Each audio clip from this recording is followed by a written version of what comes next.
She's the CEO for CEO for Legacy and Legacy, and also director for Springboard Roadshow Foundation. She is a motivational speaker and a very good one at that. And she's going to speak to us today about networking, maximizing your opportunities of networking. I'm not going to go too much about her achievements. She's a member of the African Leaders,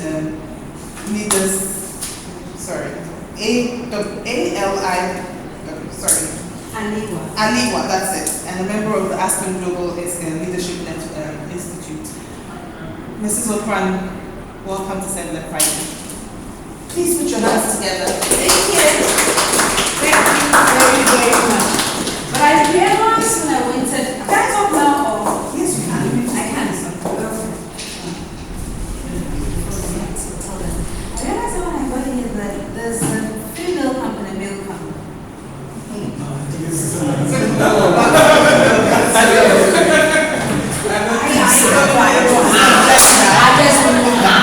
But it just happened, and you can see that even though there's a female come and a male come between moves. Do you realize that? Did you realize the male come still have not moved? And they still will not move. And so now they will move.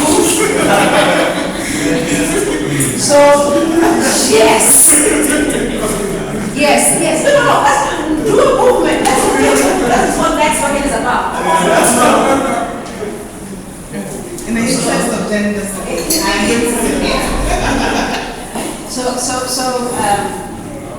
well, I'd like to welcome you to the afternoon, this afternoon, which is a networking afternoon, and then also it's an afternoon that we share information.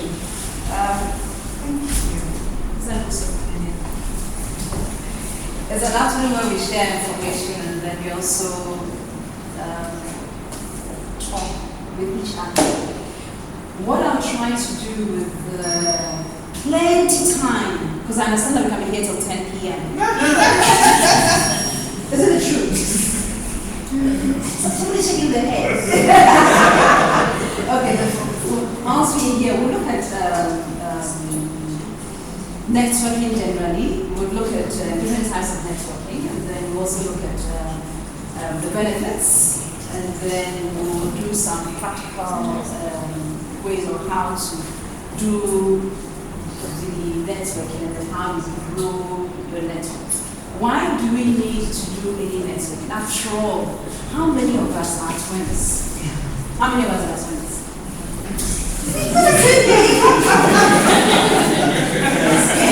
One twin. But apart from him, how many twins do we have? How many twins do we have? You know, most of us come into the world as individuals, and yet, as we go into the world, we realize that we can't do it on our own. And there is certain principles, life is full of principles, certain principles that govern how to do the networking. And so we will look at those principles and you know, pick our minds here and then see how we can be more effective as we go along in our first segment. Okay. Right, so these are some of mine. Like just about 20 books. Yeah, it's just 20 books, it's not much. I'm just being a little modest. You know, so these are some of the books that we've written over the years since 2010, I don't know, 2008. So, 2008, yes. So these are some of the books that we've written over the years. This one, I love this, what is it? Biblical Economic Series. Basically, you look at the Bible and then picking biblical management lessons from the Bible. And it has so many. How many of you know that Ruth is a fantastic career woman? Have you realized that? Goes in at the bottom of the pack, ends up at the top. So you look at the principles that Ruth used to get to the top. Hard work, learning to stay long hours after business So that's what we do. It's about anyway. So networking. You collect that we all come from family. So this is my family. And then when we talk about the funeral, and then they'll come and tell you to come and sit down, and everybody's supposed to bring 2 persons, 1 person, whatever. No matter how homeless the person is, at the end of it, every single person ends up going to the ground somehow, because everybody contributes. And so it's a support network is basically a support network for you. But then, because we are looking at networking in the business sense, is how we can together support our businesses. Okay, so we are today looking at networking, not in the family sense or in the personal sense, we're looking at networking or in the social sense, which are, but then in the business sense, whereby we look at you, which industry are you in? Technology. Macro process. Agro. Okay. So what do you process? Fruit juice. Okay, so why didn't you bring us some? I'm trying to get into waste.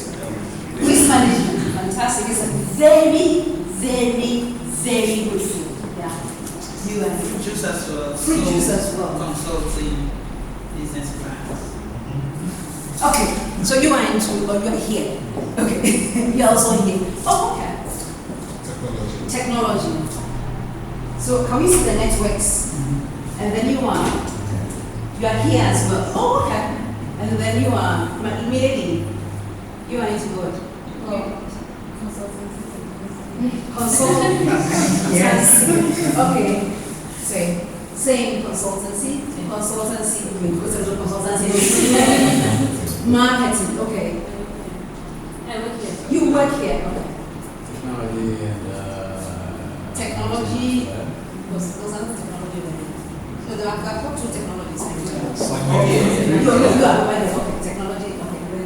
Sorry, technology. Okay. And then you are business development consultancy. So I have all of them. You have all of them. You also work here. Technology and marketing. You also work. Oh, okay. I think I also work here.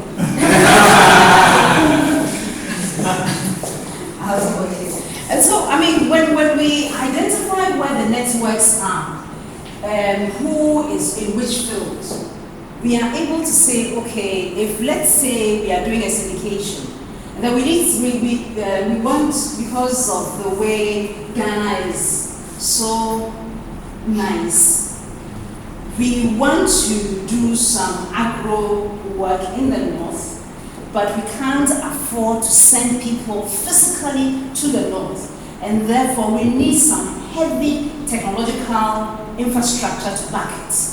Now, part of it, we have to market our project to a group of funders, whatever, and therefore we need somebody with very, very skilled, high, precise network marketing pitch. And then finally, we need one more person. So you have 4 individuals in this room who can potentially collaborate, network, and have a fantastic business plan that will bring opportunity for all.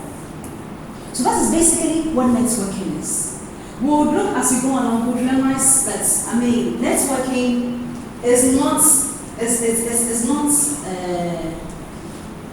one man or one woman opportunity.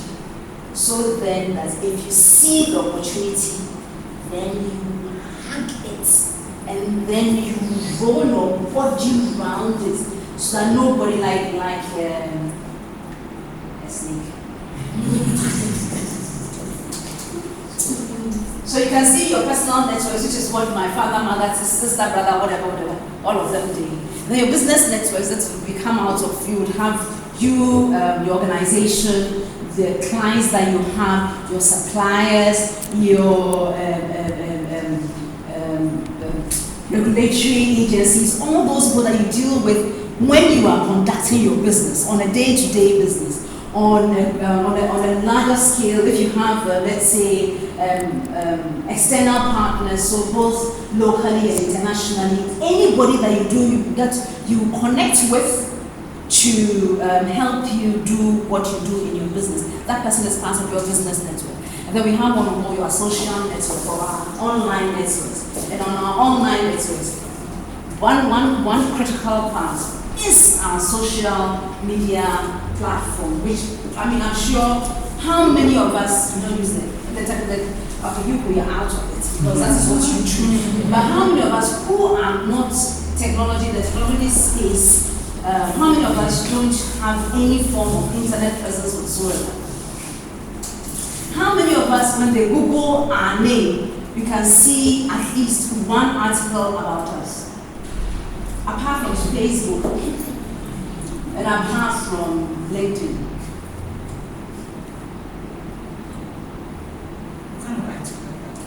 Anything that you have said, written, that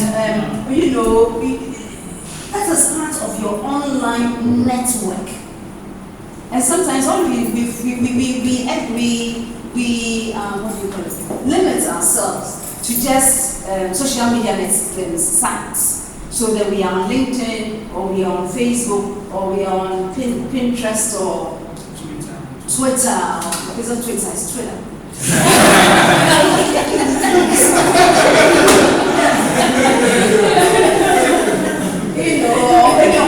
When you go social media and we don't actively promote ourselves on the general online space. So we have our picture there, we have articles that we've written, or courses we have supported, or something like that. You have to do it. That is part of this program. We have to do that actively. So we are looking for you, we find you. We find you. I'll show you the fastest way to do that. Okay.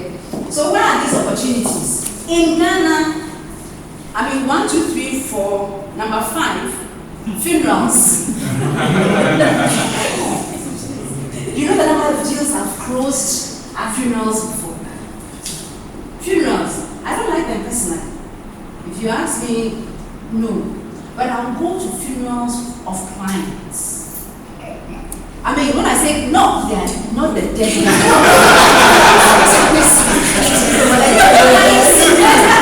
Relative, close relative, mother, father, and especially if you're dealing with somebody, let's say a Nigerian or something. Once you come to the funeral, baby, are you their friend for life? Do you get me? So those are opportunities to network. Festivals, when they're having the trade shows.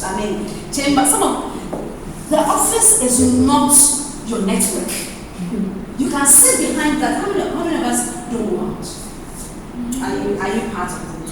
Okay. How many of us have started our businesses? How many of us have our businesses run? Because I see some pretty young faces. That is why I'm asking this.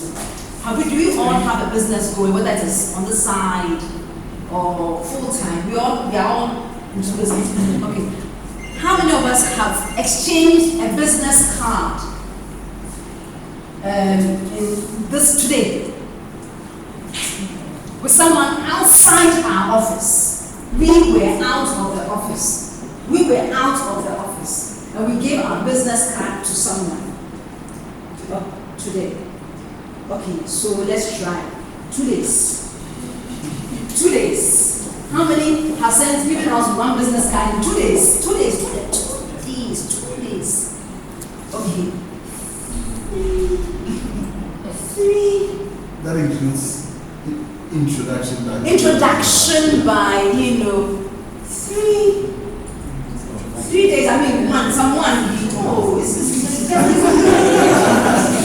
okay. This week you had to do 4 days.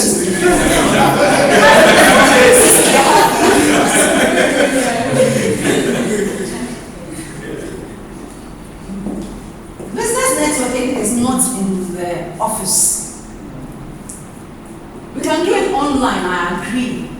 But in our world, face-to-face does it a lot more than the office, sitting in the office and doing the call and so on and so forth. So I would encourage you, as beloved citizens of the business community in Ghana, that you will go out. I left it and I went back to the car to be ready. Please, the business card is a business tool. You print plenty of it. How many of us have been to weddings before? Okay. So you realize that, and nowadays we are becoming too good. But you know, at the end of the wedding, you throw rice. That is how your business card is supposed to be. It's supposed to be confetti. So you throw it at people who meet you anywhere that you go, just be exchanging business cards. Does it give results in the short term? Does it? I mean, are you in business for short term? For long term, Thank you. We are in business for long, and therefore, even if it doesn't, you see, but it's a two-way process. We'll get to that. So giving out the business card is just the first end. The second end is when you receive the card, what you do with the card. Because as my people say, it's not who you know, it's who knows you. So yes, you give me the business card, you receive the business card, and I have the business card. But what have you done with the person's business card that you received? Have you called the person? So it's part of the process that you must go through to ensure that you do the networking business. So the first one is knowledge sharing. And so you have, once you've given the person your information, you remember the incident that I created at the beginning of the program where we had a program up north. So what are we going to do? What do we need? What is involved? Where do we go to? And that kind of stuff. And who can help us do this project? And do you know that this is a new field or this is an upcoming field? I know that anyone who has enough investors, who can get some investments in energy, alternative energy. There's a very, Ghana, there's business. There's plenty of business. That's basically it. So you are, even if you are bringing the things in, ideally you can assemble it here, you reduce your costs. You have a good business going on the ground. You get me? So sharing the knowledge, that's what business networking is about. Sharing the knowledge. So you've met at a funeral. Oh, have you heard about this new project? Oh, really? I know it's up your field. Oh, really? Have you seen this gentleman before? I think you will have to connect with him. He's really good at this and that and that. I had a friend, I learned it from her. She was in an NGO. Whenever she meets, two people. She knows you a little, she knows you a little. She will praise you so much and praise you so much that in the end you both look at each other and say, what are we doing? And we're not connecting with each other, And then she just keeps a business. She was a good connector. That is what business networking is about: connecting people from different places, different angles. Because you never know when something might crop up and you say, oh, I need to get in touch with this person. How did I end that? I've never heard of saying that. I still don't know.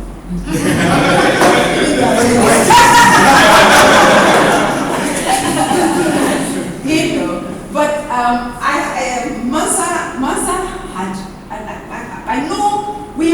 Mansa had met me 50 years ago. She's that old. Now we know.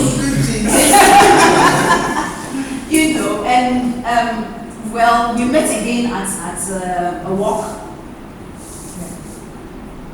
opportunity. We were supporting a cause together. And then she said, oh, no, I'm not going to. Okay, right. So we said, and that's how come I ended up. I didn't know any of you. It was quite embarrassing when I was asked, when I asked, so I'm here, and I was like, oh dear, I'm speaking and I don't know who. But it's just because Mansa knew me. Otherwise, I wouldn't be here. So this was an opportunity that has been brought on because I happen to know somebody here. So You know, if what happens and maybe Bank says that Master come and work with me. And the master says, okay, since you came to serve and you were so good and you're so, okay, come on, now come. Do you understand? Do you get it? Do you get it? I mean, this was 50 years ago. The first time, I'm sure both of us didn't really. It was only on the walk that we were walking and we were planting together. You know, so it's a shared knowledge. And then the opportunities that it creates. I remember there was this particular, we had been in business, one of my business was in the printing industry. And we had been printing and using organic growth, whereby you plow back all profits at the end of the program. And our business was growing very well, very, very well. We had good deals from all over the place. And we needed more equipment. So how do we do it? Then a friend of ours that we had been on a course together, we said, do you know these Danny? It wasn't Danny then. Danita was then given, one of these agencies, was given grants to bring in business printing equipment. And therefore, if we were interested, we could apply and see if it would help the business. It moved the business to the next level. Opportunities are created when we network effectively. Connections. It's a global world. Talk about globalization, don't you? And we talk about how everything is small and that kind of stuff. Guys, or things. If we don't use the connection that you have is to somebody in Singapore, and then somebody else uses the connection that the person has with somebody in Lesotho. And we create this world, this virtual world, which is able to get things done at the speed of light. And at the same time, it is at less cost. We'll be here, we say, there are no opportunities. It's because we don't network. We just don't network. So we have to get our hands, see the opportunities that are available, and move on. The more people we know, the better, more confident we are. Because I know that if I can walk into this office, you are there. And if I know you, and we've done business before, and when we did business, our business was very successful. I mean, everything was above board. The airplanes were flying around and everything. You know that you can trust where this particular business person's interests are. And so you can walk into any office and say, can I help? Can you help me do this? Because I know that you did this and it was successful. And can we do it once more, collaborate once more and get it done? I remember very much, we were, after we had done printing, still in the printing industry, we had done printing for some time, we said, okay, now our next target market was the UN agencies. We didn't know any jack in any UN agency. So we called our favorite client and said she was a non-for-profit. So we want to enter the UN agency. We don't know you. Can you introduce us? One thing led to the other, and now we didn't just have one UN agency at one time, but we had several. You know, and you're getting regular business with the UN agencies. Life was good. So that's how having a network that you can call to find out where the opportunities are. If you're having people, you open the door for us. That's how it goes.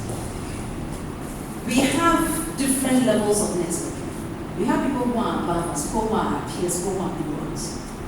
Right? When I say people who are maybe younger than us, people who may be just coming into the field, and so on and so forth. The older ones provide us leadership, they provide mentorship, they provide us with how to get a thing done. Our friends kind of edge us on where there's a little friendly competition that's in it. But I mean, go rivalry, hopefully. And then for the young ones, it's more for you to mentor them to ensure that they also are able to come pick up speed. Now what happens is that if you are able to do this networking well, you realize that you would have people 360. People who can actually, who may be younger than you, but who may have heard about some new thing that can point it out to you. Typical example, I have a friend of mine, I'm sure you all know Rabito, old guy. I mean, he's been in business for 100 years. Okay, so you see, he has done 100 years, 50 years. That's what I'm saying. And then I was looking for a speaker for one of my events, and I thought for that particular event, that's also the management. For that particular event, even though we would have older people who have been in the industry, I wanted a new young blood on the landscape. So I was looking for somebody who is fresh, somebody who has new ideas. And then I bumped into this guy. Called his name, Jay, and I said, are you by any miracle connected to this guy? Yeah. I said, he's a really, really good friend of mine, blah, blah, blah, talk. Long story short, I managed to bring his son down. His son says that the program is so good, but next year I'm going to bring my friends from Harvard, Okay, yeah, I don't mind. Do you get me? So here is a connection from an old one, a connection from a young one that but if you say that, small boy, Buddha, what does he know? I could have just walked by him, and just snubbed him, but so basically networking should go on at all levels, 360, from the top, bottom, everybody.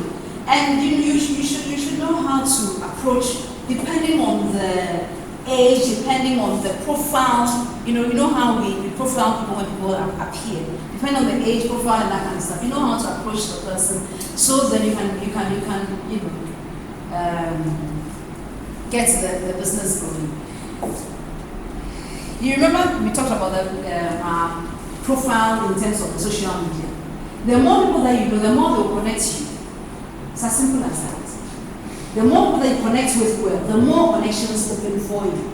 And the more connections open for you, the higher your profile. It's as simple as that. It's not one of the benefits of networking. Anybody doubts that? That's for the right kind of connections, right? Yeah, but the right kind of connections, how do you know if the person is the right kind of connection if you don't first do the first call? Do you get me? And sometimes the connection can even be the gate man. The connection can even be the gate man. So if we place a lot of emphasis on the four-wheel drives, the four-wheel drives, they are good. But sometimes the gate man is the one who would lead you to the breakthrough of your life. So that's so one key in networking is don't disrespect anyone.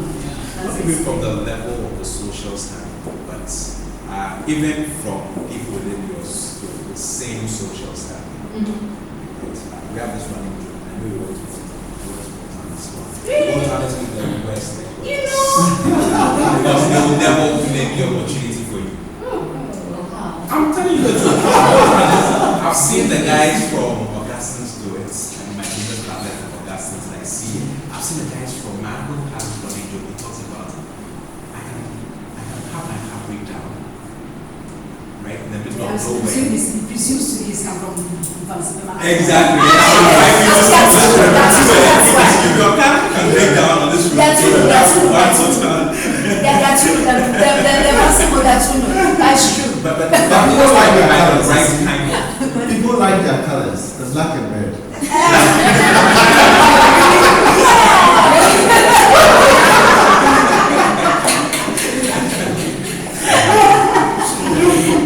but that is so true. I don't know where we went and slept, but and it's we haven't helped it either.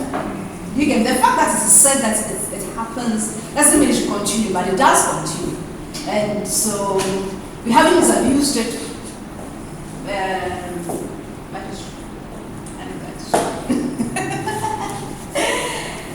So friendships. But we do well at we try. No, we sit down and eat kebabs. Exactly. So we are friends. But we don't open the doors. We are friends, but we don't open the doors. So we'll start from the friend level and then try and open the doors. We'll learn from the other people. We won't mention their name here. So when we look at social networking, you can see different connections over here. The good thing about the tech networking is that you are able to come across people who are not in your physical space.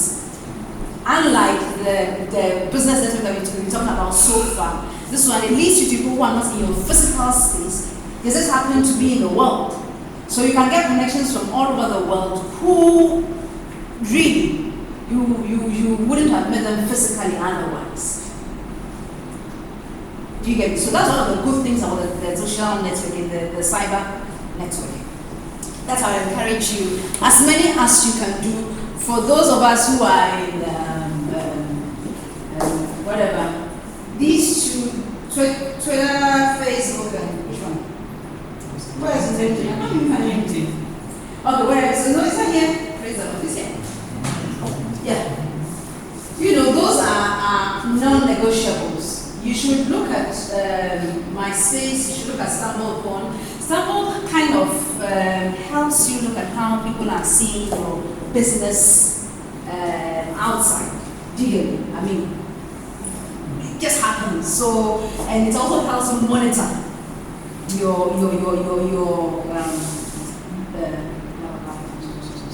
so you I mean look, keep the thing is it's too much work.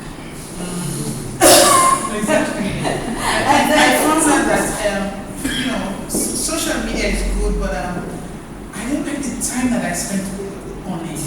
I think I can do more productive things than just sitting there and You don't do it during the working hours. That is the thing. What you will do is to make the best of social media. Whatever you want to say. You get me?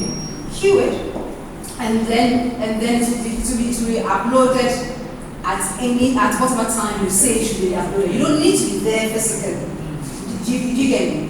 And you have to manage your space. You know, some of us we put the food there, and then we put the business ideas there, and then we put the what else? Wedding pictures there, and then so we go to your site, and we can't see who we are talking about. If you are using it for fufu alone, that's different. So use it for fufu alone. If you decide there's going to be a business space, then by making a business space and don't.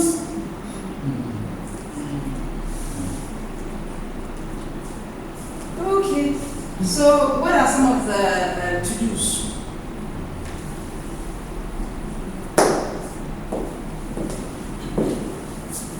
All of us are unique. You remember we had only one twin here. Even the twin crab, if they do the same company, they won't get the same company.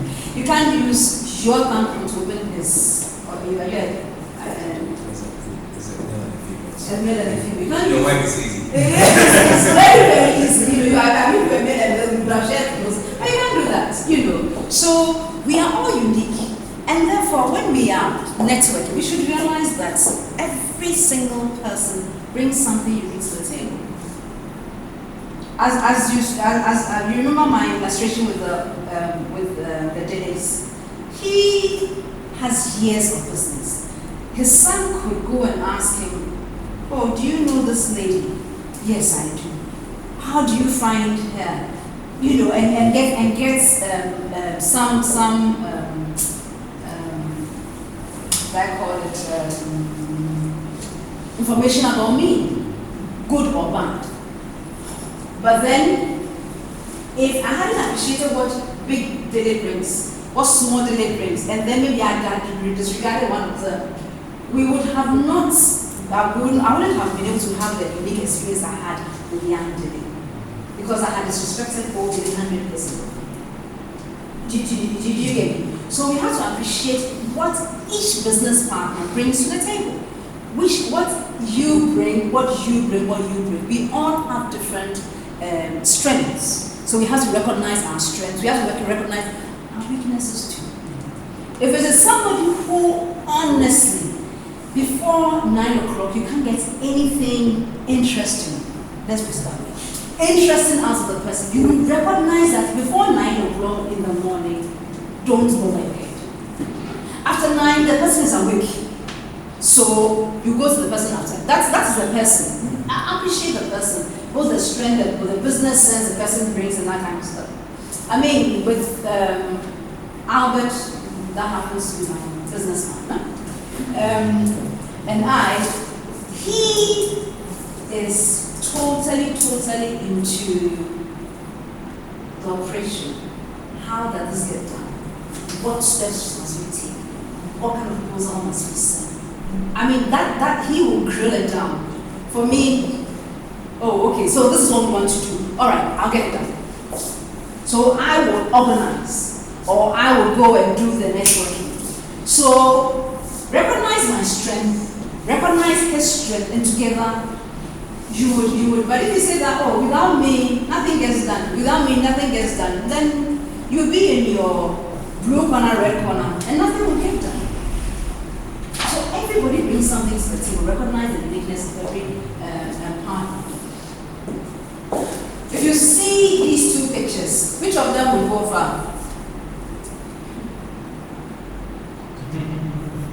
Which one? The first one, the one on the left, because you can say it's a child's trust, but you know that in business games you have the trust for whereby in this case you're not looking for it. You are standing on a cliff and you are just following the flow and believing that those people behind you are going to catch you when you fall. And that is what businesses should do. But both of us have batons at our back. And just looking out for a time of weakness to hit each other, nothing will get down. We will knock each other out. So we must trust our business partner. You must also be persons of integrity. I mean, next year, because we've done so well this year, part of our theme will include integrity. I mean, you can't run business without integrity. Under no circumstance. Integrity opens doors. Sometimes it may not, quote unquote, pay off because you do away with business contracts because it just does not fly. You look at the business plan, you look at the business model and say, there's no way I can lend my hand or my name to this, therefore you will not take part in our business. And that is fine. And I would encourage anyone who I interact with, that please keep your integrity. The fact that if you say yes, it's yes. When you say no, it's no. If you decide that you're going to give 500 hours to the project, you do 500 hours. You do 510 hours to the project, and not do 10 hours and then say, I can see your hand going up. Yeah, no, I was going to say, how do you do business integrity when everybody around you, in Ghana, everybody's so corrupted? Like, you want to do business integrity, like, for real? How do you do that? I get this question so many times but that is. Because to me, your network is going to be like, it's dull. Yeah, so I'll be dull. Let me tell you a typical example. I told you that I did some business with some agencies, and then one day I got this thing. We want you to do this project for us. I said, sure. So I sent my invitation, everything, blah, blah, blah. Okay, you have won the bid, come for it. And then there I received a call. Okay, we want you to, and this is supposed to be, nice multinational. we would like you to increase your price by X amount. I said, okay. Then I guess you do your business elsewhere. It was as simple as that. The thing has gone through all the processes. If they stop at this particular point in time, why? And this is the first time I'm doing business with them as well. So, and I've delivered every time. So there's really no basis for saying that let's not give the contract to the organization for this particular one. But subsequently, I didn't get any, and I didn't mind. So it's a price you must decide to pay. And you choose to pay and pay it. And so be it. But the truth is, at the end of the day, every day you can pass by any newspaper stand. any and all newspaper stands. And you know your headline, the headline there won't have your name there. You won't be looking for 200,000 to bribe any billionaire. No, you won't. At least you can sleep. You can sleep. So it's a price I will pay over and over and over and over and over again. I mean, just this afternoon where we went to a discussion with one of these agencies, and it's an agency that hasn't had very good press. But if they are interested in my product and they have something good which they are supposed to bring to bear, I'm willing to work with them so far as we have everything up front. So I told them that if you want to work with me, you must know before we even start talking what you are doing that there's not going to be any underhands, nothing. You full accountability. If we get 10 CDs, we account for 10 CDs. If that is cool, we go ahead. Doesn't matter if you bring 500 million. I mean, so I always, seriously, whenever I hit a particular level of income, I ask myself, so if somebody comes to me with, let's say, triple that sort of income and tells me compromise, what would you do? What would I do? And I always have to cross that bridge so that when I get to it, sorry.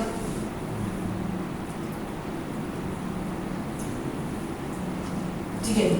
So it's a price you must be willing to pay. And you must always ask yourself, because, I mean, if somebody comes right now with a boot full of money, dollars, 100, so that's 1K bundles. And then it's inside the boot like, it's a little come. You know, for something small. You must be willing to pay that price and then be able to work out. Okay.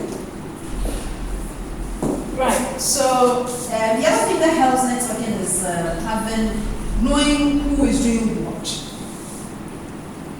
Where is this going? Who is responsible for what? I mean, in the partnership.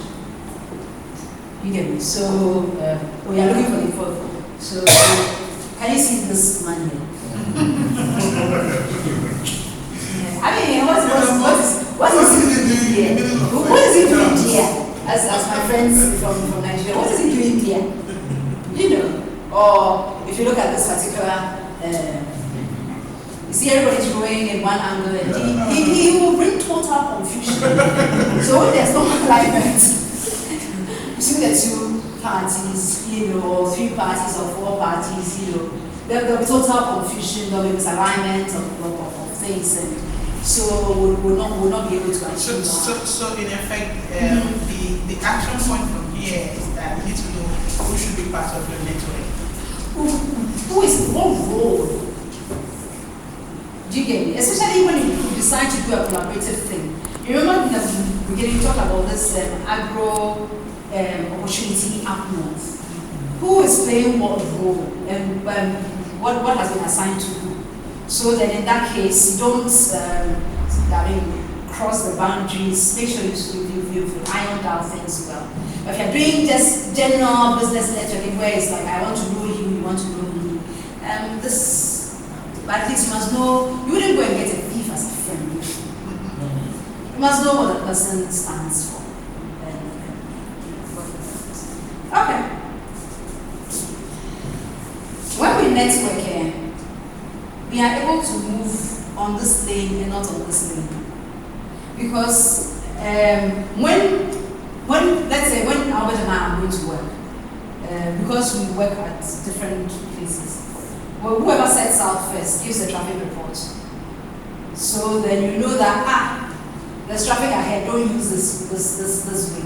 So if you have a friend and then you've done good networking and then you say, Charlie, I'm trying to go into this deal, what do you think about it? You bounce off ideas and so on and so on. There's going to be a problem. Person will say, please, I tried it and I failed miserably. So this is how, these are things that you should watch out for. If you're able to, if you can deal with these concerns, it's going to be a good one. But if you realize that you can't deal with it, my friend, don't go there. Or the person will call you and say, hey, some big deal land there. If you don't come in for the action, you'll miss out. You do get me? So you're able to avoid potential problems or find opportunities when you commit to having a good networking relationship. And then on this side, the final, this one is that it's a win-win. It shouldn't be, networking is about you doing your stuff, I doing my stuff, and both of us getting good things out of it. It shouldn't be every time. What that's so how? And then when I come to you, you say, oh, why? What, no. So you can't, you tell me what's up, usually I tell you what's up, and then it's a win-win. It's a win-win situation. Okay, so last two or so slides. Who do you want to network with? It's a question you must ask yourself. It's not just I want to network. Who and why? And by what time? Because we all know our business, what we want to achieve in the business, and so on and so on.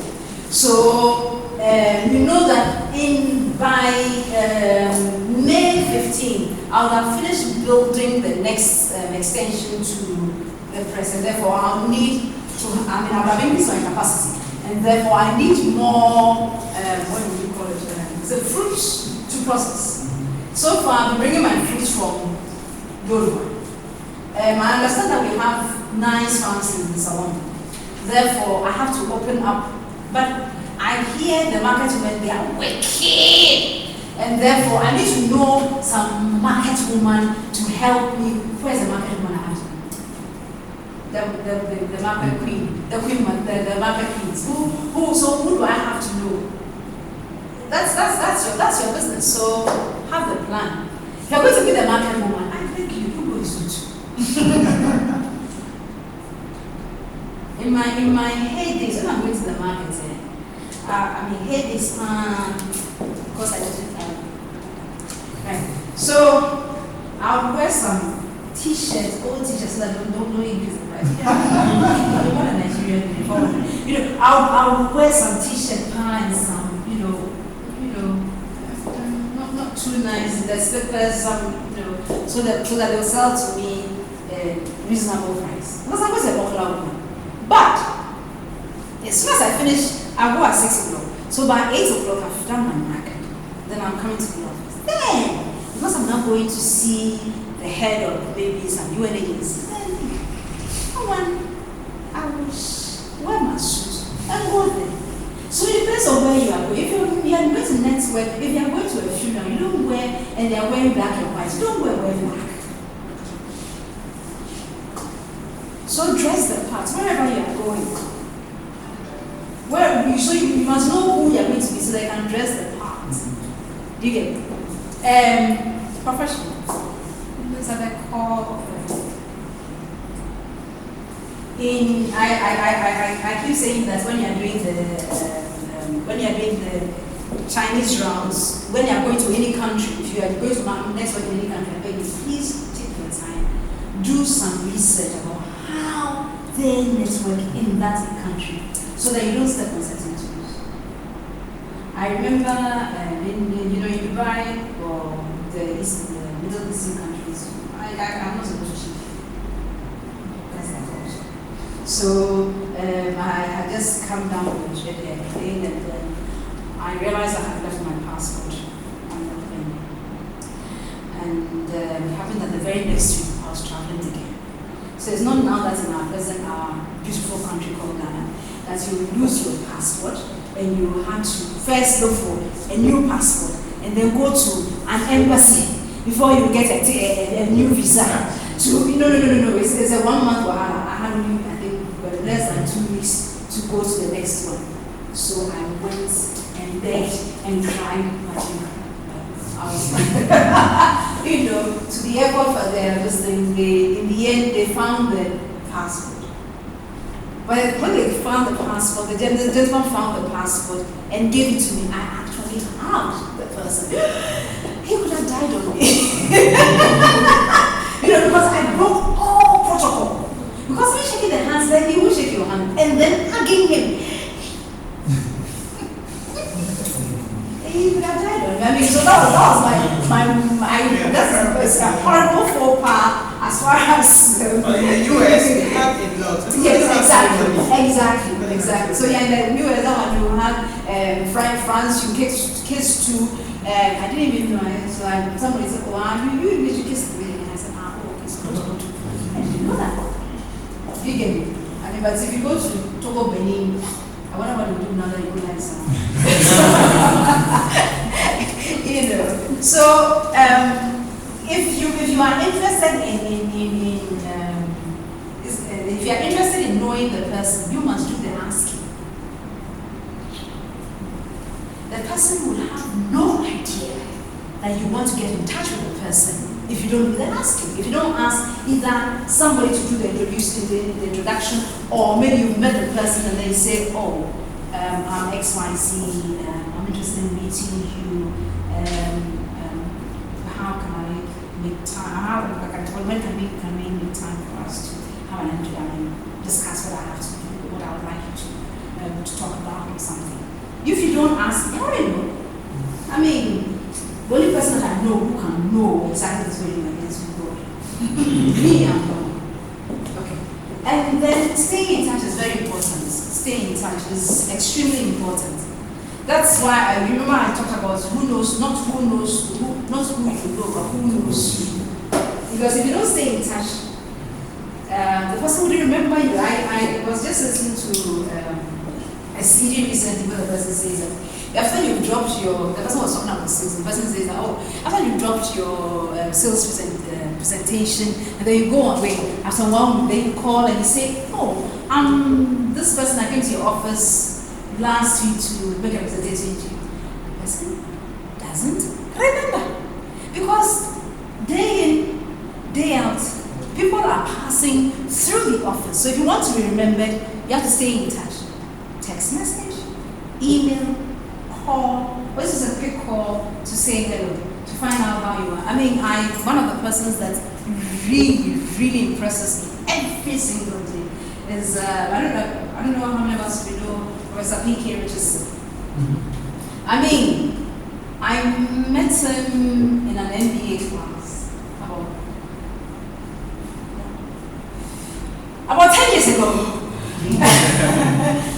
And every month, at least once a month, just dropping a quick email to say, how are you doing?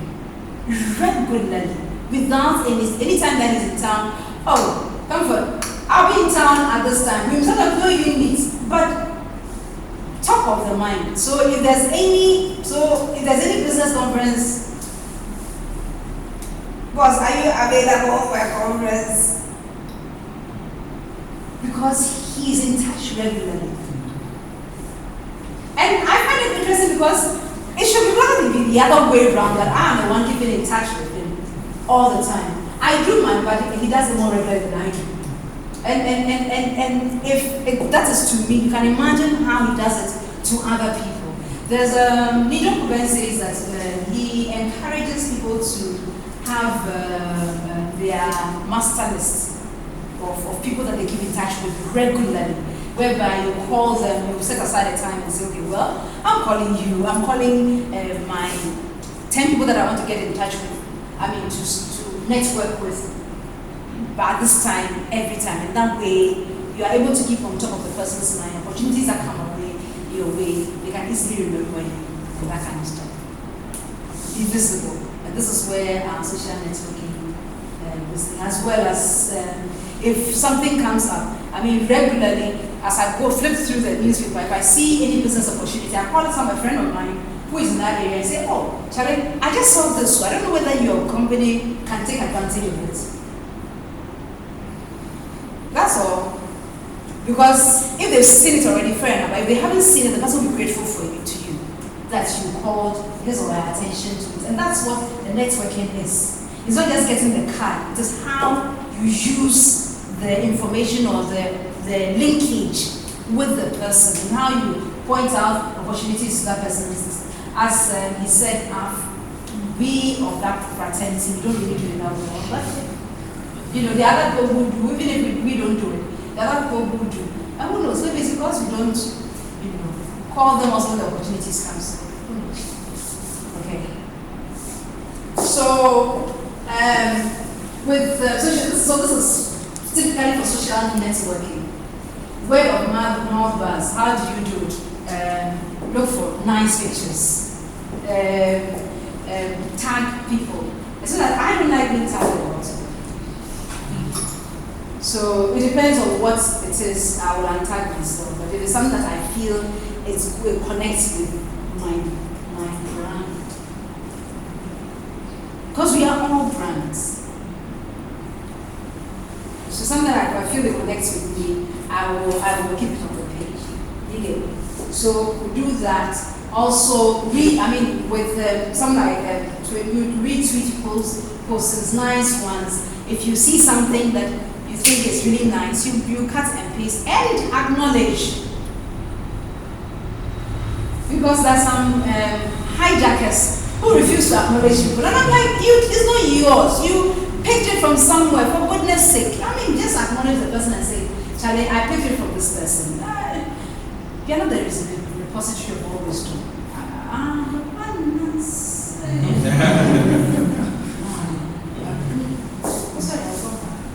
So, this one I'm sure connects with you so well. Researching your market, demographics, and so on and so forth. Who do you want to network with? Blah, blah, blah, blah, blah. Okay. If you have your this thing, this is who I am, this is how I do my stuff. And then you do things to keep on reinforcing it. So that if you say that I am somebody interested in, you know how we describe ourselves. So whatever descriptive word you put on your profile, make sure that things that you post on the page reinforce. About the thing is rising, but then about businesses who research into other businesses that they want to do business with. So you send your card to somebody, the person will go to your website, the person will go to your social media to find out what you do and how you portray your brand. I would add that social courses, and it's something that connects with you. For instance, I do Walk of the Giants because the one that we were on, because my second child was a premature baby. So I realized that at that particular time I really needed the support of other people who had gone through that trauma to be able to give myself hope for the future. So that's basically it. Okay? And then share new contacts, new opportunities, and then number 5, give to your networks expecting nothing. Nothing. That way, when something comes, you are more than, this is so sweet of you. You can appreciate it. But if you do it and say, and I did this and I did this and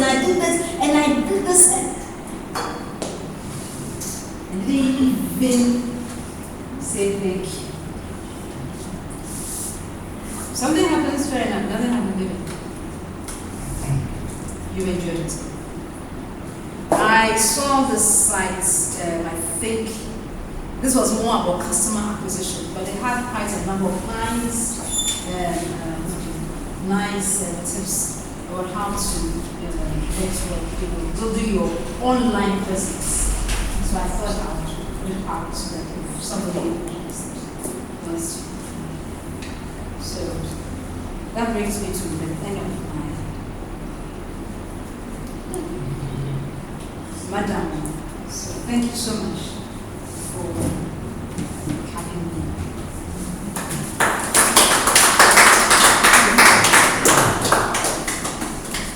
Thank you so much, Mrs. Andrea. Very, very insightful.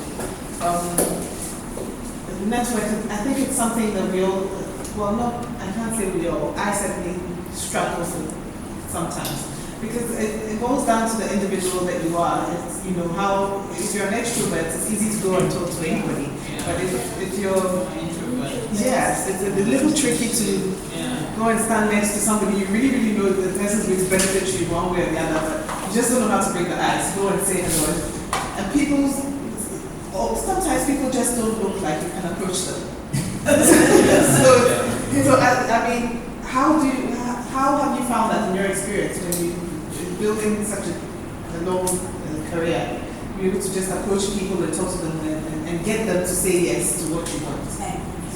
How about those people who don't pick calls, they don't reply to mails, they don't reply to texts, but you want to build a network? What do I have an online? No.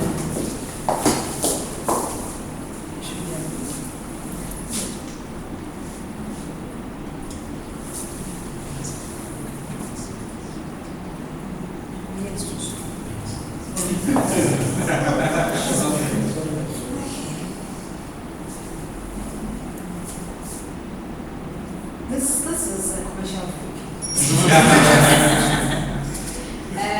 What happens is, yes, you can be an introvert, you can be an extrovert. But you see, every individual has an innate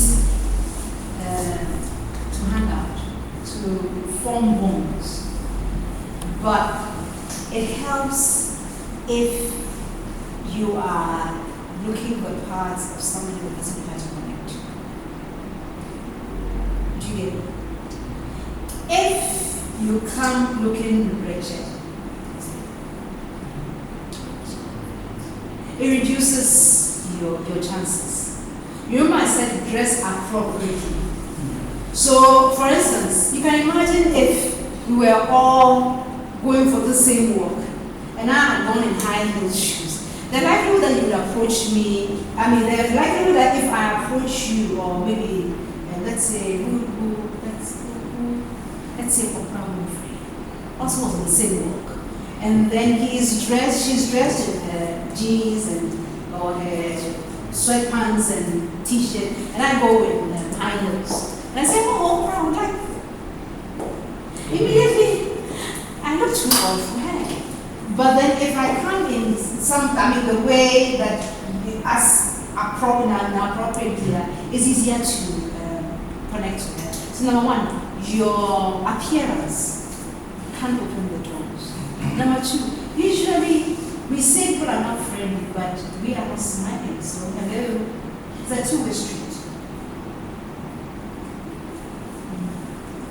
In business, depending on your place, when I say depending on your place, depending on the role you play in the organization. If you are the CEO, you are in the BDM, or you are in the marketing, either sales, marketing, you can't afford not to be extroverted. You must be extroverted. When I say make friends everywhere. So, your mirror is your best friend. Go home, practice smiles, lift your eyebrows.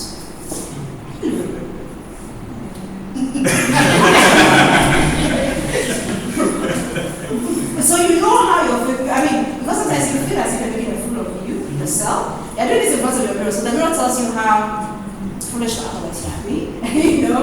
And so when you do that, it builds your confidence. So when you go and meet someone, and you say, oh, hello, I've looked forward to see you. And as much as possible, pay a sincere compliment, a sincere one. You know, I like the way you today. I like you too. It looks, I mean, if you tell me I like you, talk about it. You know, you open the doors. I have followed you so many years, and so you must look for some point of contact, you know. And so if there's any way, I mean, I just read the other day that your organization is congratulations. Everybody likes a compliment, and it opens the doors.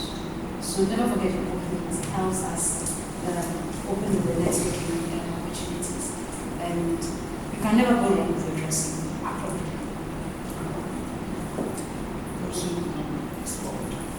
Those who don't respond, oh. No, it's going later. If you don't respond, I mean, it could be that you send another one. Then you send another one. One day, the person say, oh, they are being too naughty. The person will respond. You send another one. Maybe you forgot, maybe as in my case, you forgot even where the email is.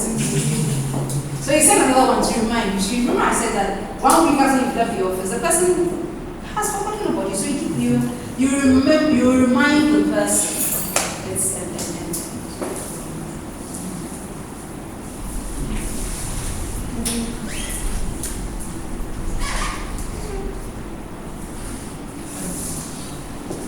So I have another one. It's aside from people, the difficulty of pushing people, the follow-up. You mentioned that email the person afterwards, but like she's saying, some people don't respond to you 2-3 times, they haven't responded. How do you know that that person doesn't want you in your network? Because they say persistence is key, but then when are you not? Why do you need a person in your network? Well, in my case, I'm a charity, so I'm almost always asking the person for something. It may not necessarily be money, but I may need the person to support me one way or the other. So sometimes I do think that person is the ideal person for what I'm looking for, and I've asked about once or twice. But I also don't want to be that charity that's always asking, gnawing at your toes, and you just become a nuisance. So when do you just know that? Okay, back off now. Leave it. You never stop asking. You never stop asking. I mean, there's this speaker, I don't know how many of us have read Optimising, but it's a beautiful, I like it, because I love stories. The 1 Minute Millionaire. It's a nice book. I mean, it brings out a lot of business principles. One of the principles that it espouses very early in the book is a principle of asking over and over and over and over and over and over and over and over and over and over and over until the person gets tired. The person opens the doors. No, you see, so sometimes you vary the approach. Maybe the way you approach the first time was not good. You vary the approach the next time. See what the response is. Vary the approach another time. See what the response is. Look, if nothing at all, the person will respect you for persistence. Nothing at all. There's a business trait that everybody is interested in. And sometimes, seriously, I ignore people intentionally. To see what the response is. I mean, as you say, it's a person typical Ghanaian. Do you get me? Because once you knock once and the door doesn't open, you fall back. But let me go to the Bible once. See, they said the judge. There was a judge in the Bible, and they said the widow came and said, please rule in my and then the judge said, I won't bat. The widow worried the judge over and said, look, even if I feel, if the guy said, I feel no man, no. But this lady, for my own sake, let me just grant this request and have my peace. That is the key. Over and over and over and over and until the person cannot. Okay, I give her. So far as like make sure that your proposal or whatever you want the person to do is correct. So in our day, it's very easy to ignore. Not something. Face-to-face contact, for example, when you keep on wondering me or trying to sell a product to me or trying to introduce yourself to me, I could easily go sit in my car, but it's come to a point, I know I can't continue, I can't keep on avoiding you now, I have to tell you something, at least something to keep you away from it, please. But when it comes to emails, it comes to phone calls, I can block the number, that's one. With emails, I can put you on spam. With Facebook and the rest, I can unfriend you. I mean, when it comes to the world of technology, you will be thinking you are actually making some effort, but you don't know how the person is responding on the other end. So you can't tell whether you are being ignored. It was face-to-face contact. Are you sure that at least if you do the respond, that's also saying spam? No. When you open the mail, the person knows. Send receipt. Send receipt. But this is the option, doesn't it? Do you want to but at least it's something that makes the person take notes that. So there are ways of going around it.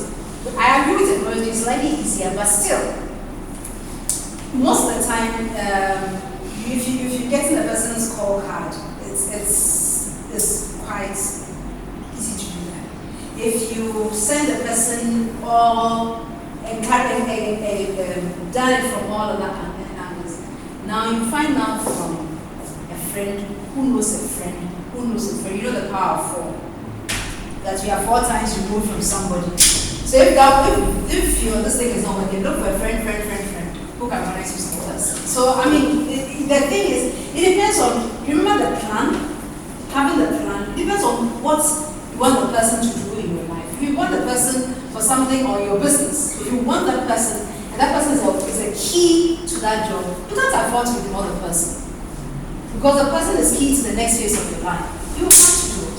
You have to do what you have to do to get it going. I think it might come to the point of partnering. If you have a partner who can do the things you can't do, Exactly. Or maybe in researching it, then someone. Yeah. I have a sister-in-law who has that knack. Whatever she understands, she can't do, she will find someone who can help. Exactly. Because there's always somebody in your network who can introduce you to that particular individual. So it's how badly you want the connection. How badly you want the connection.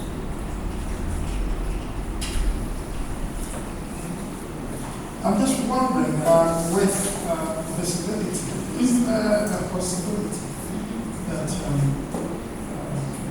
maybe a new company is a little bit of a reader who makes themselves too visible? Too visible. And perhaps pay a penalty. Too visible and what? And perhaps pay a penalty for it. I mean, And pay a penalty. yes, Okay. they're constantly in your face. The first thing I would do would maybe do some research on them to find out what they've done. And if they're new, they don't have any record to go by. That is So why is it you possible? must be built, credibility is key in business. Do you get me? For me, I thought, what I was going to ask is if somebody with a shoestring by his hand, do you make yourself visible? That's what I thought you were going to ask. Yeah. But if anything that you put out there must be true. That way, it doesn't matter how much you put into you, I mean, yourself, people's ways. People will respect you. they realize that, you've not been in business for so long, but at least you know the underpinnings of what makes people know what you are doing, and therefore they want to come and ask for, or they'll be interested in your service. So you must make yourself, you must have a good track record, as any good business should. You get me? Yes, but I mean, so that's where things like doing things for free for people, so that they can give you good word of mouth and so on and so forth, works. I mean, there's a website, Gorilla Marketing Tactics, and that's for new companies, people with shoestring budgets. Go to gorillamarketing.com. You will get fantastic ideas about how to promote your business on a shoestring. And I can tell you, I've never had a budget of a huge marketing budget, but I achieve a lot with small because I use a lot of guerrilla marketing tactics.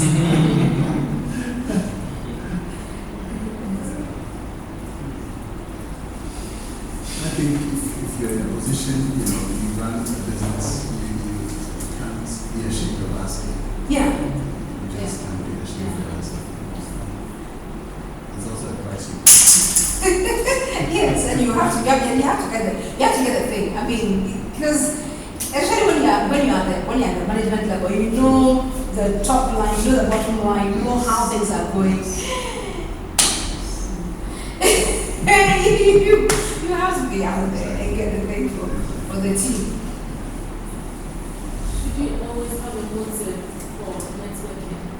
I find that some people would approach you and immediately they start talking, you realize that they are not really interested in striking a relationship or in you. But sorry, I missed parts of the conversation.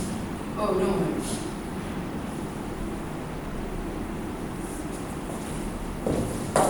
This one is key. Do you get me? Because if every time you have a hidden agenda, people will stop and people will start avoiding you. Not because, but it's give me. So you must always go into networking with a win-win idea in mind. What can I also do to help or to increase the person's whatever the person is doing? You remember I said that sometimes when I go through newspapers, I call insurance. I have this person I'll call into banking. Telling, have you seen this new thing? When I read newspapers, I read it not for myself. I read it for my partners. So if you see your networks as your partners, it helps. See your networks as partners and not as potential people to exploit. Let's change the way we look at networks. See them as partners, and therefore, what can I do to make their thing work? I run an NGO, so if I come across an opportunity for somebody, let's say the premature babies. So it's somebody's interested in giving them money, and because I ran, I said no, giving it to me. No, call them. There's an opportunity here. Go and see them. That way, when your business also comes, then you don't have a problem. That hey, this person you give, she would. So you have to give a good brand for yourself. I think one of the ways that you can be remembered when you meet people in the network as well is to ask them how you can, promote their business. So you exchange cards and then you look at what the people do and you ask, okay, so, what would be a good opportunity for them or who can I bring your way? Because sometimes you look at people's cards and it doesn't tell you exactly what they do. But then if you ask that question, it makes them think about you in a certain way and then you say, okay, this guy has asked a particular question about you. So they begin to trust you. You pick up the phone the next time and then they remember, oh yeah, because out of a group of 20 people who might speak to him, you might be the only person who is asking the question. And I think another way is also like, even in smaller groups like this, talking back. I mean, you have a speaker here, you want a speaker to go, but there's been 16, 18 people, and you don't speak throughout, and you call it, but at least, if you are the person who asks even some question that, the speaker, remembers, okay, oh yeah, it was you, so because that whole concept about not who you know, but who knows you, I think it's important. We should practice it, even in smaller groups.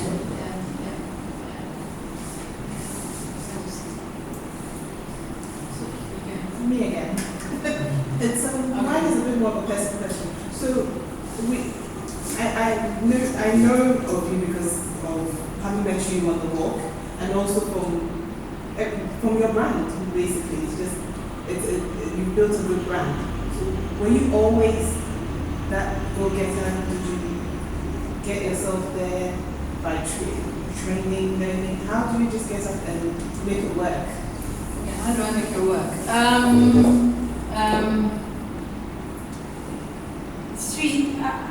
I think it's one from my upbringing. I come from an entrepreneurial background. So my dad really doing business, so my mother doing business. So business is in the blood. Okay. Part of the business, because they were going out to get the business and bring it. I realized that business is not in the office, it's not sitting down. Business means going out. Business means, and then also now you come from the family background. The family background, the man is the head of the family, so everybody comes to the house. If they come to the house, you can't afford to go and sit in your corner. No, you have to interact with them. So that's the socialization part of me. Okay. Now I decide that since I see business is good, I'm going to business with myself. Okay. I realized that I can't sit in my office and get the business. I have to go to my clients. And also because at that particular time, when we started business, and the office was too big to have clients in it. So the best way was to go out and get the clients. It was too big.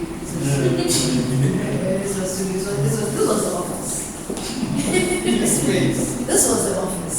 This was the office. So you couldn't bring clients there. So by nature of the environment, you go out and bring them. So that's how it started. And once you get chatting and then you know a lot of people, it's interesting moving from office to office. And even now, when I leave the office, sometimes they see me in like 5-10 minutes and I've run away.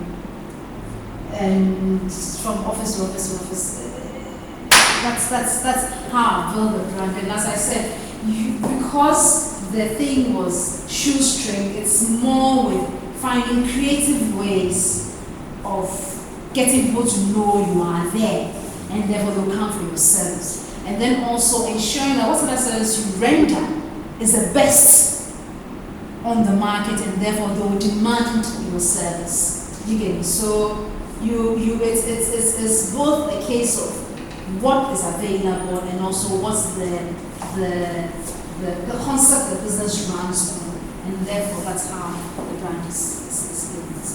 That's how the brand is built. And don't think that once you get there in quotes, now it's still easy. You still have to make yourself available. You still have to go out there because there are new people that you would like to connect with every time. Some of them are outside, totally outside your present network. So how do you get into the network? Who do I ask to get, as in Springboard, you're always looking for sponsorship. So where's the next opportunity? Who can I go for to sponsorship, to get some sponsorship from? So it's, you always have to make new friends and then keep, make the new friends and keep the old friends. That's a good question. Yeah. It sounds like a lot of work. And I'll explain. Sometimes we say, oh yeah, I'm trying to reach this person, and the person seems to be too busy, right, for me to catch their attention. But then if you have to do your day to your your 9 to 5, your 8 to 5, whatever it is, and What- you also your- have to. your what? I'm saying, you let's assume. That's why I said your. Please, if anyone here is under the illusion that you're doing your business is a 9 to 5 job, forget it. It's a 24. It's a 24. It's 90 here. It's a 24/7. Yeah. Please don't think of it. So if you want to have your holidays and so on and so forth, go and work for some organization. That one we just go to HR and say, HR, I want to go for leave. So I can tell you. I can tell you, it is the truth. It's true. I won't kill you. It's true. You only have holidays when you're sick.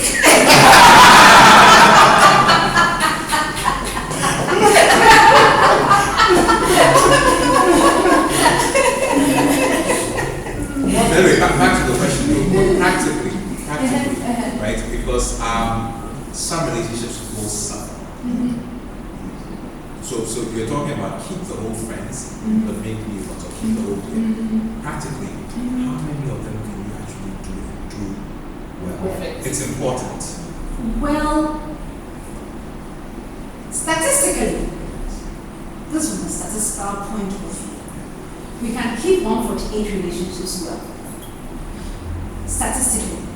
However, if you will take your time and go through your friends and categorize your friends, have your A list, have your B list, have your C list, have your D list, and then say that, okay, I'll spend X amount of time with A people, X amount of time with B people, X amount of time with C people, and so on and so forth.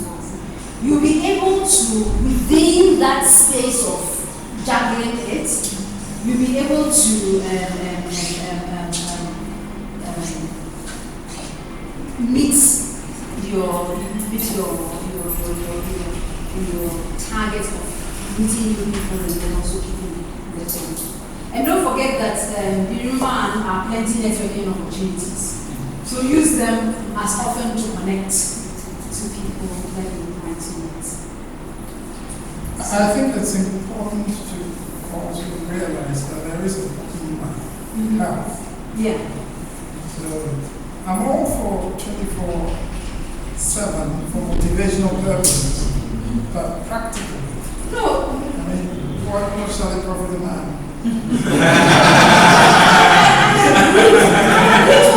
I agree totally. But that is the reality. Do you get me? Because if you have a client who says, I want a job at a particular time, you have Oh, yes. That You haven't finished it. I mean, if you have a deadline to meet, you have a deadline. you have a deadline to meet and you have to keep your company's reputation. Yes. Now, when she says 24/7, I guess she's not saying right round the clock. No. I know that's not what she means. Yes, but you are always strategizing in your head as to how to develop this business. Even when I don't have deadlines to meet, how can I strategize this business forward? How do I want the business to be within 5 years? And my church will say, plan for 20 years. So we have a whole, what you call it now, complicated plan to make for 20 years. So you can't make it within the 9 to 5 thing. No, you have to do overtime in order to be able to take your business from one level to the next. Now let's say I'm a consultant, I do the trainings, I do business plans and the rest. I'm also a juice producer. I want my business to go to the next level. I have a lot of thinking to do. You know, as entrepreneurs, we think a lot and we think for long periods of time. So that's why she says 24/7. You are just added. Sometimes I wake up 2 a.m. and I can't sleep again. I just think and think and think. And sometimes I don't even find answers to the questions. I just think and think and think. I say, well, okay, I postponed it for tomorrow. I still think. You see, the answer to that from experience is you're 24 hours switched on. But from experience, you will know there comes a time when you just go, God, you know I've tried. I'm fed up. I'm going to sleep. And you find a solution. I let you find the battle again. Find a solution. today, well, okay, well, do it when you. No, I guess there's some point to which that the thinking is not too much again. But when you are at like a stage, you need to think a lot in order to get to the next level. Okay, I think I think we'll take one more contribution and then we wrap it up. I was actually going to say that, I think if entrepreneurs will also share the burden, so in case, and I think, Dr. Nebo has already mentioned that, if you find a partner who would, can help you think, then at least you know that you're not doing 100% of it all. There's also the integrity thing, but we'll leave it to another time. I think I want to hear that. The integrity one, yeah. Well, I think negative integrity weighs far more than Negative integrity. yeah, people pay more attention to if you lack it than if you have it. Those with integrity will always attract the businesses that they deserve, but people are not prepared at all to take a chance with the slightest hint that you might not have it. My wife has just done that with an American company that we were trying to import cars from. The cars, everything looked too good to be true, and she's not as optimistic as I am. So she goes on the net and she does all sorts of searches, and then it comes up that the company doesn't report any KPIs, and nobody seems to know if they're actually trading or if they're going out of trading. And at that point, I looked at $21,000 for 2 cars, and I said, well, let's just go and get a Matisse. So we're driving a nice Matisse for